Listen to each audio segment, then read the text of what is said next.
Hello YouTube, thought I'd do a quick video here. As some of you may know, if you've been following my channel, I designed an interface board, let me show you here, that's meant for one mobile radio. And we're testing that as we speak.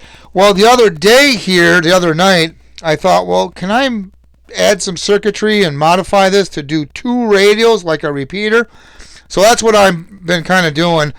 I don't know if I'm going to add that to the final product of this interface board, or maybe I will sell a separate interface board that's only for a repeater controller, and it won't have any hookups for computers, because as you can see, you don't need any computer. The way I did this is there's no computer needed to make this be a repeater controller board. Okay, so now for those of you who might be new to this video or new to my channel, I designed this board and made it for only one mobile radio that you can hook to the computer to do Zello, to do date and time and weather announcements, to do a repeater ID.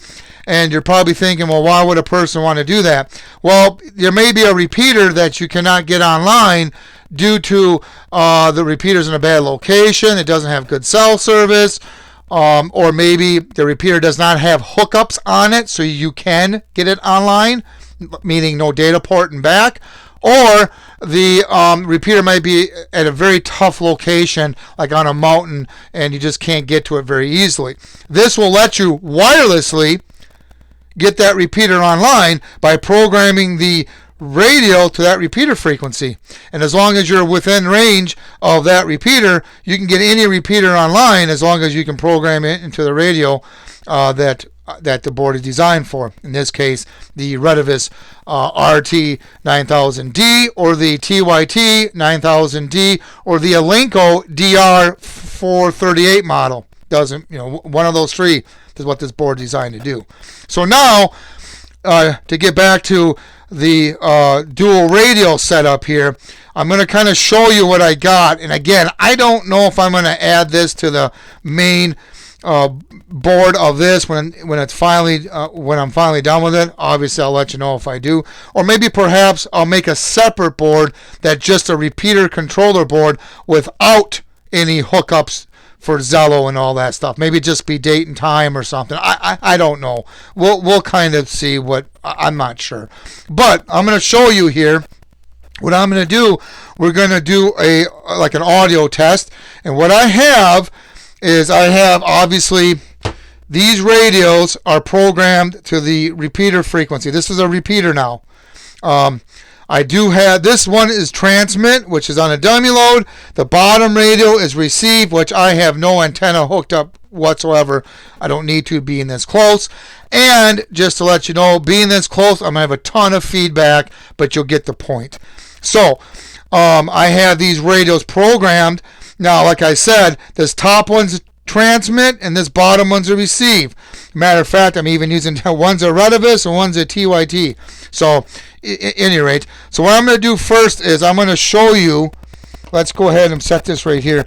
We'll do a sound check here in a minute, but I'm going to key up this radio, and you're going to see this one, the full bars. This is the receive radio, and this one right here is the transmit radio. Now, this transmit radio I have on low power. I don't know if you can see that in the display or not, right there. So it's only going to show 2 bars, but you'll see the transmit light come on as soon as this radio starts to receive. And when this radio receives, you're going to see the bar right here in the corner go all the way up. So I'm going to key this up. I ain't going to talk on it right now. I'm just going to do a key up quick.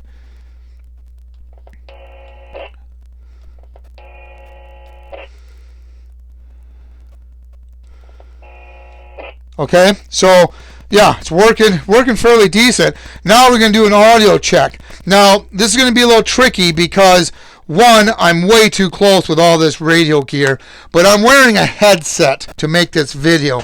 And every time I key up a radio, it cuts off my microphone on my phone. So what I'm going to do, I'm going to take the headset off, and I'm going to set it over there by that radio, and hopefully you'll hear it. So let's do that quick. And then I'm going to key up another handheld right here, and you'll see all the lights kind of go on here. Hopefully you'll see all this. Radio check. 1, 2, 3, 4. 4, 3, 2, 1. So hopefully you kind of saw all that. I'll do it one more time. I'm trying to get everything in the shot here. Radio check. 1, 2, 3, 4. 4, 3, 2, 1. Okay. So hopefully you heard that. One more time. Radio check. 1, 2, 3, 4. Okay. So let me put the headset back on. Again, I'm still adjusting this. I'm still tweaking this circuit. I got a ton of feedback, so I don't know. It may not sound really good coming over here over the microphone here, but yeah. So I'm still, like I said, I'm still tweaking it, still adjusting it. Now the benefit of using two mobiles as a repeater is there's a lot of benefits, because what you do is you pre-program both radios. Let me show you here better. You pre-program both radios with the frequency. See that? So this one too. Watch. See how I got both in there? The reason being is because if this transmit radio goes bad, I can switch my cables and back, and then just change this to the transmit frequency and put this on the receive frequency. Okay? So that's what's nice about doing that. About programming, or using two mobiles. You can program that way. You can switch them out and still get repeater back online. So that's kind of a nice thing about that. So at any rate, like I say, I'm not sure what I'm going to do here. If I'm going to have this be one board, or maybe I'll do a separate board.